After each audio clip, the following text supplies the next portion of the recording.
welcome to episode 13 of the Unstuck Club. I can't believe it. We've now been going for 6 months, and we're delighted to have our third guest of the series. But before I introduce Peter, how are you, Joe? I'm good, Di. I'm good. I really am. I am navigating a lot and really and truly watching like the things that I know potentially get me stuck. And actually what I've decided to do is I've been sharing it. So I'm telling my story online of understanding myself and where I could possibly get stuck, what I'm doing to get unstuck. So I've actually taken some of my to the next level. So because of that, I'm good. And also because you and I keep in touch so much and don't feel alone in life. Yeah, that's really important. Yeah. So I'm really excited to have Peter here today, Peter Darroll. And just to give a very brief sort of explanation as to why we invited Peter here, because we invite guests who we've seen get unstuck from various situations in life.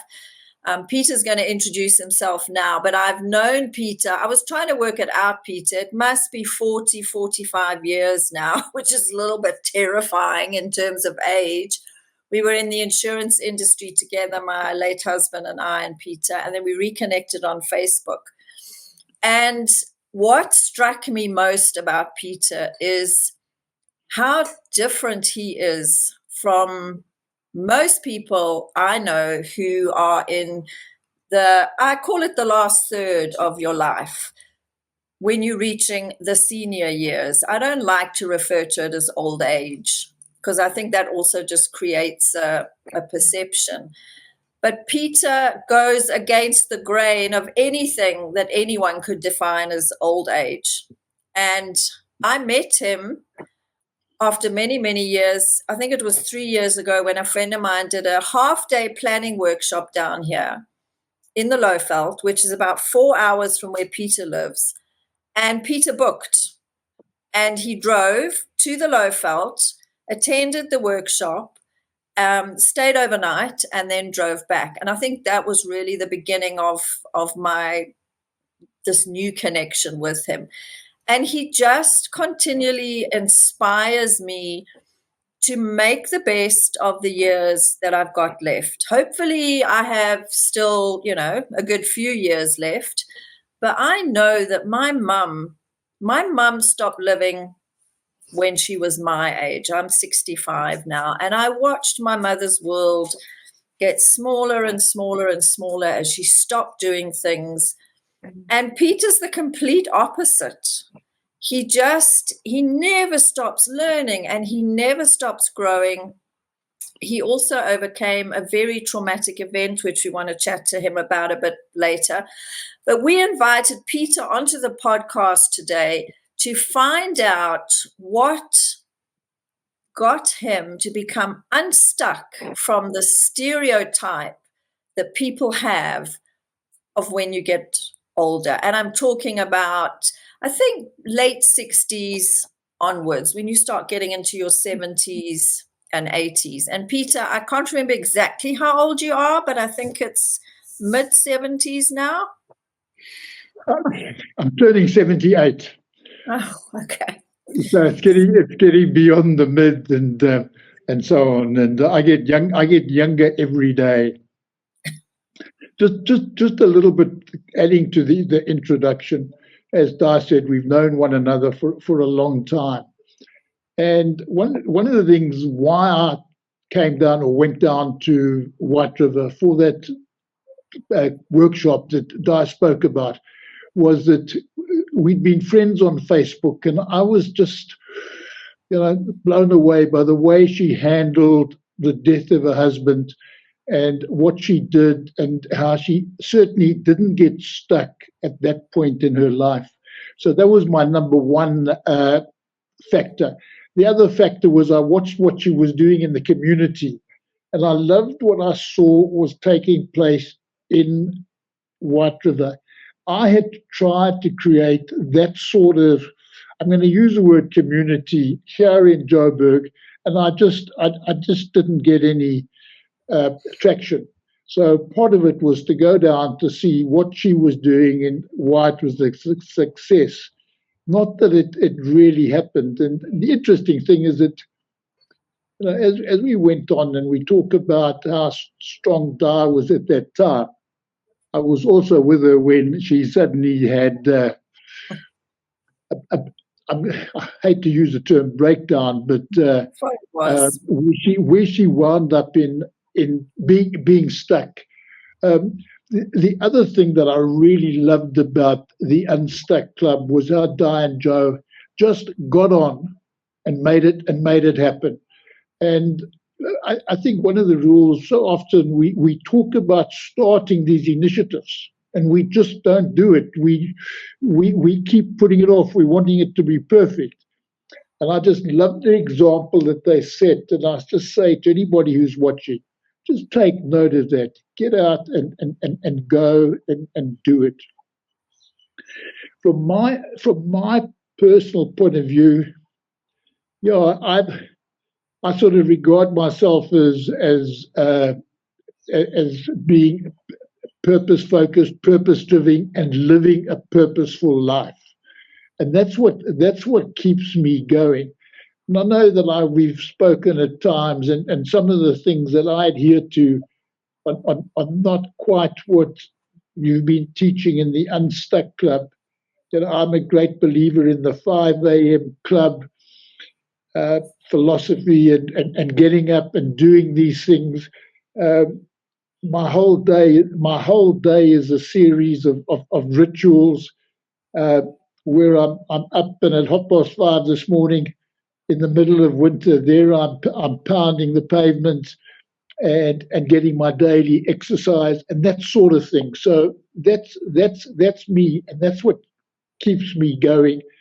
I then got a little lucky when we got into the lockdown situation. Somebody spoke to me about journaling and how we need to focus on 6 different things in life. And I've taken those 6 things. So every day I journal on 7 issues.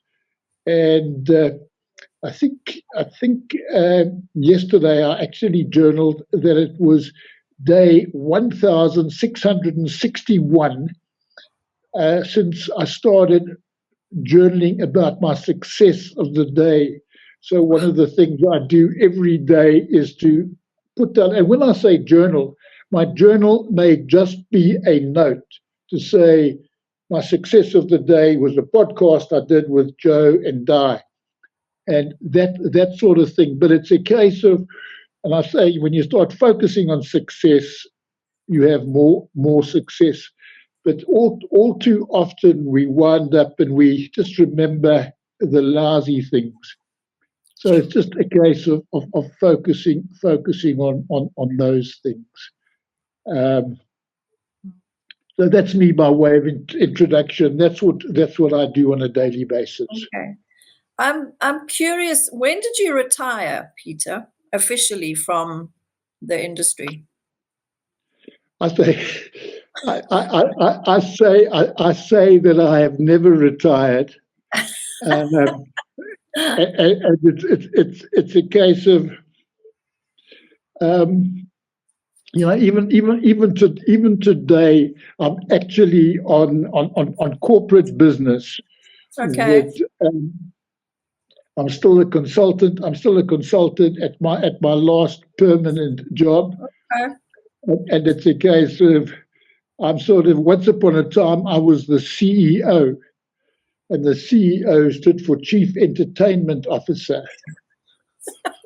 and I was just telling Joe before we started, before you joined us, that today it's the Joburg Sportsman's Club lunch, which is normally on a Friday, but for a particular reason it's been changed to a Thursday. But I've lost count of for how long I've been. When I say my company has been the main sponsor, and we sponsor the wine for the lunch.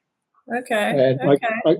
I get the opportunity of putting up the corporate banner, and then I wind up and I have my photograph taken with the speaker, which has just been a wonderful experience. And then I have these one-on-ones with some great sportsmen and people that we've had there. So it's been a wonderful experience. So I'm still involved in that sort of thing. Okay.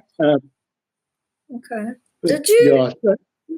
Did you make, okay, so when you started obviously reaching the natural end of a full working career, did you make a conscious decision to like, I'm not going to stop, which is what so many people do when they retire. You know, they go from being really busy running companies, they have the retirement party, they might get a nice gold watch or a certificate, and they wake up the next morning and they go, okay. I mean, it is a complete shift. Did you make a conscious decision that that wasn't going to happen to you? I did make a conscious decision, but and I can say that I've effectively retired twice, and the first time was an interesting one, where it was as a result of a corporate takeover, and I actually went from being a shareholder to just being a paid employee, and I had to adjust to the situation. I decided to make the most of it, and then decided, well, I'm not going to complain about the situation, but it's time for me to move on. And so I made a conscious decision to move on, and then I joined the company that I'm still associated with, and I never planned it to be the way it is. It's just the way it worked out, and it's been a wonderful relationship. But it was, and I think I've just grown more and more, and I really do believe that I grew more during the lockdown phase than I did prior to that, because I also went through the stage. You know, I come from the BC generation, and so I have issues. Technological issues, and a lot of my stuff was done where I had a secretary who would do all of these sort of things, and do all the typing and those type of things. I now had to learn to do it all by myself, and that was a big learning curve. But part of my rules that I live by is this question of constant reinvention, and I've been doing that for a number of years now, and I think it's an important part, and this dedication to continuously learning and so on. And so those have been my yardsticks. Yeah. Peter, so for me, I have an interesting question, because our body ages, right? So in this process of, keeping on going, it is undeniable that you are feeling older in different ways, and not the technology ways, but kind of like the body, the actual physical body. And I think that for me, it's such a mental thing for me to make sure that I am fit enough and strong enough and mental enough to be able to keep going, because retirement is not in my vocabulary at all. I want to keep on doing this, and I know Di's the same. Like we want to keep on working and going as long as we can. Like how do you manage and feel when you actually do feel like, this body is getting older? I think the first thing you've got to do is you've got to get an awareness coach who gets you to look at yourself and to look at these things and to think about these things and to reflect on them. And this particular topic has been across my desk a couple of times this week, and I must tell you about my son. And I found it quite interesting when you suddenly have your son telling you that he's feeling his age, and my son was trying to keep up with his sons, my grandkids, and suddenly was playing sport at the same level as them, and came seriously unstuck and got injured. So.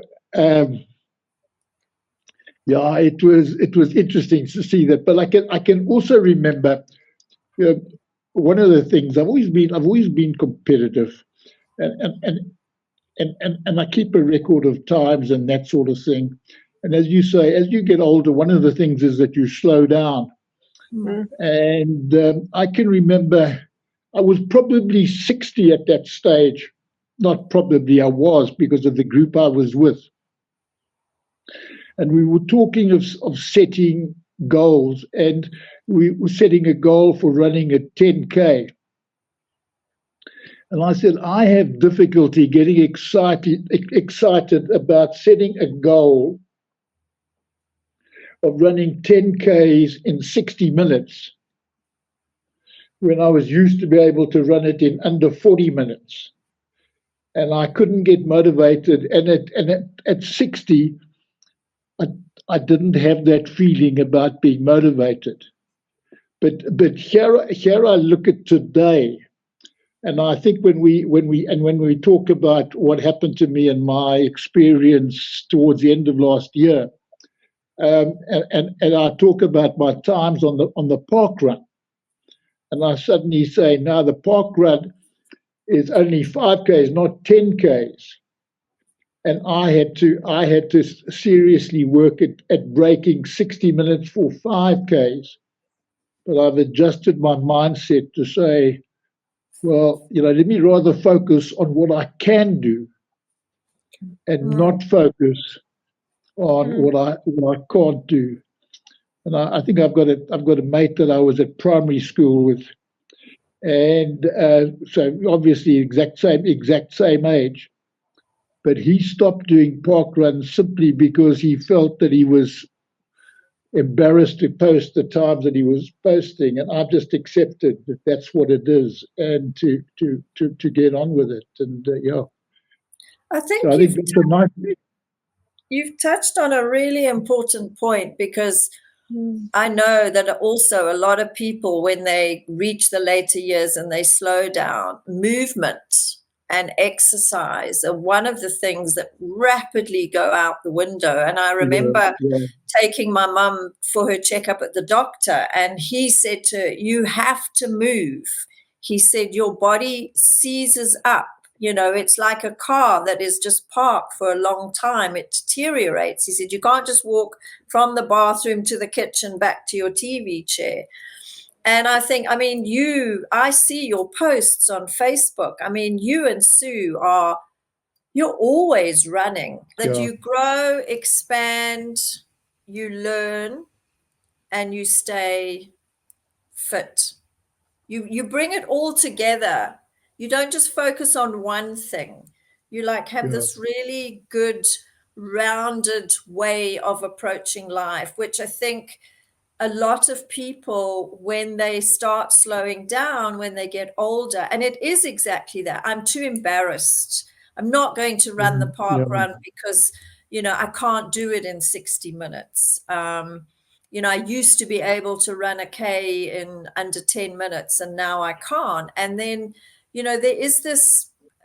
I think there's this complete, I don't want to think about aging, so I'm just not going to do anything. And that is so detrimental, because then everything starts shrinking. So you're the complete opposite of most old people that I know, who just get small. Their world gets smaller and they get smaller, and life contracts.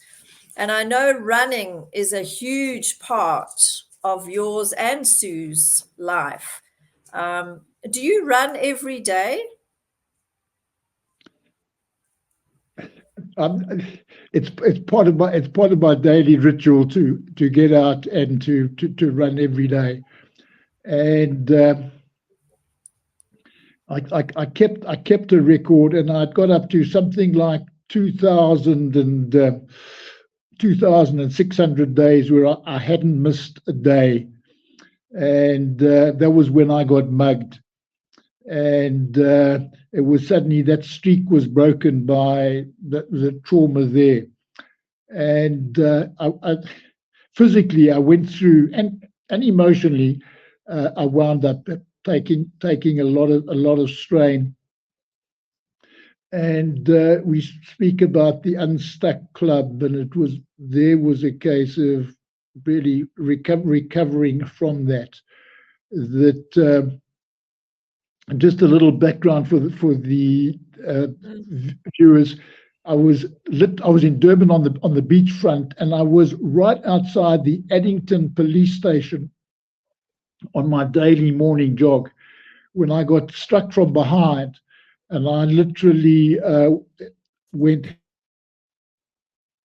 head first and bit the pavement, and wound up, apart from losing all my teeth, my front teeth, I broke my arm and dislocated my shoulder, and it was now a case of recovering from that.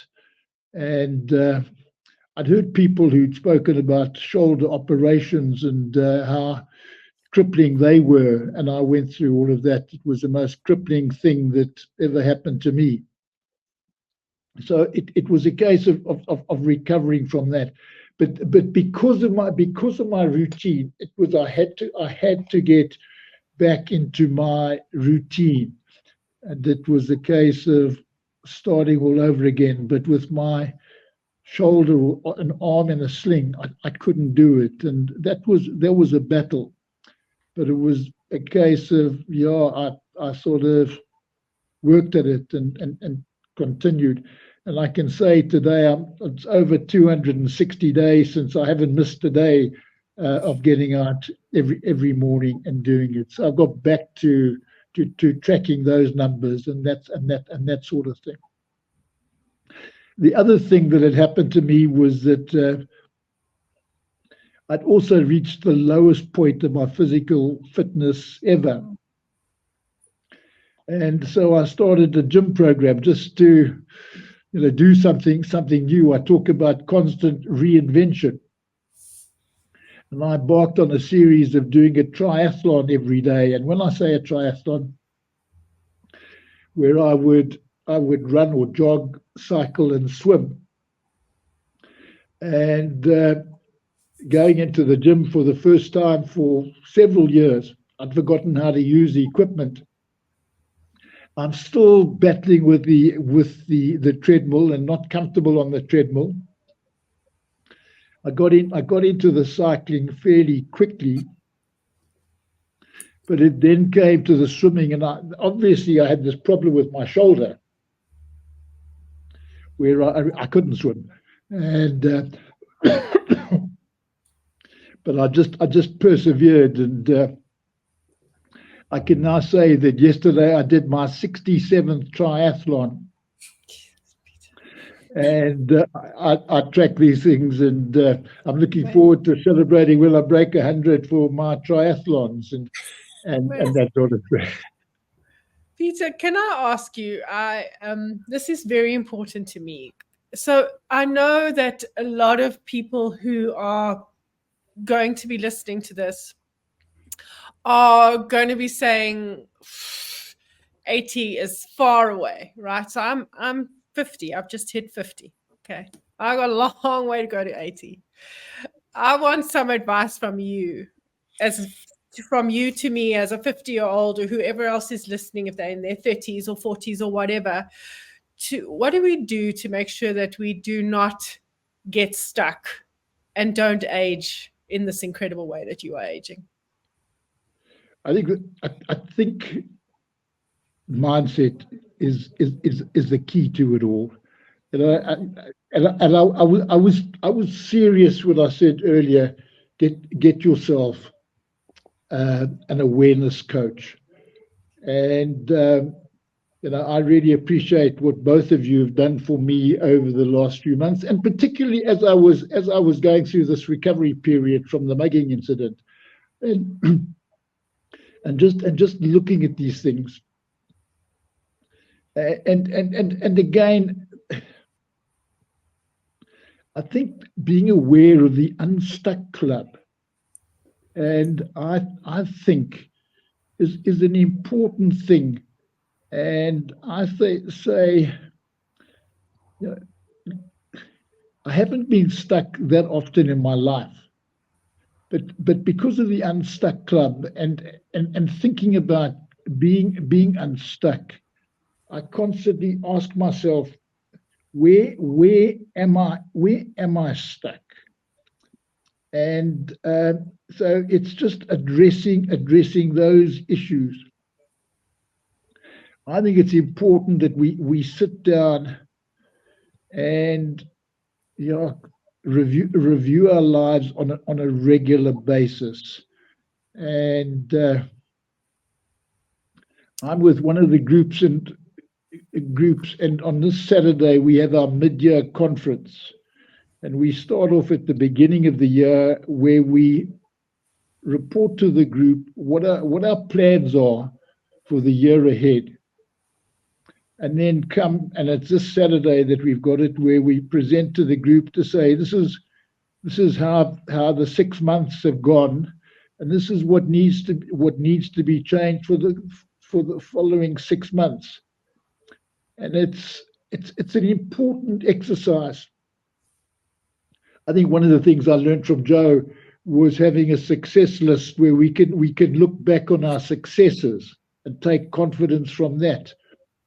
And it really came home to me as I was preparing for Saturday. I started off that I was almost about to make a negative statement about how the 6 months had gone. But as I looked at on the positive side, there were so many positive things.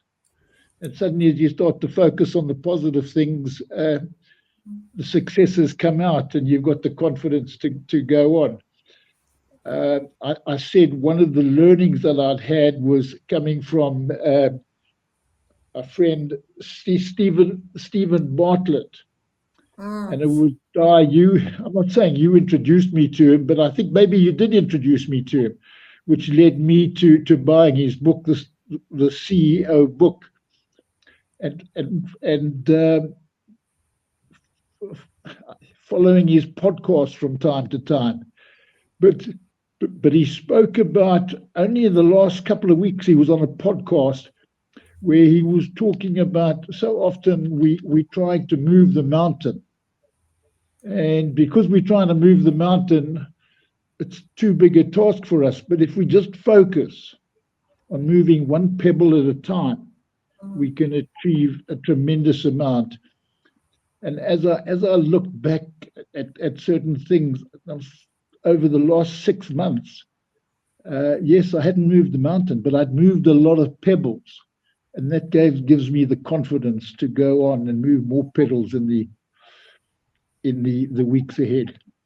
So that's my one thing I would be saying: focus on your mindset, get and review these things regularly. I heard you, Joe, talking about this. Was in last week's show. You spoke about it. It's a case of purposeful living and being purposeful. Yeah. Not living on purpose, but being purposeful. And I think being purposeful is important. I also talk about being intentional, but it's those sort of things. Yeah, being purposeful, getting up and do it. Yeah, I think that's really important. Human beings need a purpose to wake up in the morning. And, and I think people get caught in like it needs to be this big, life, world purpose. Your purpose could simply be to make someone else be seen or feel better, acknowledged. I mean, I loved, there's two things that I've already taken away from this. The one is focus on what you can do and not what you can't do.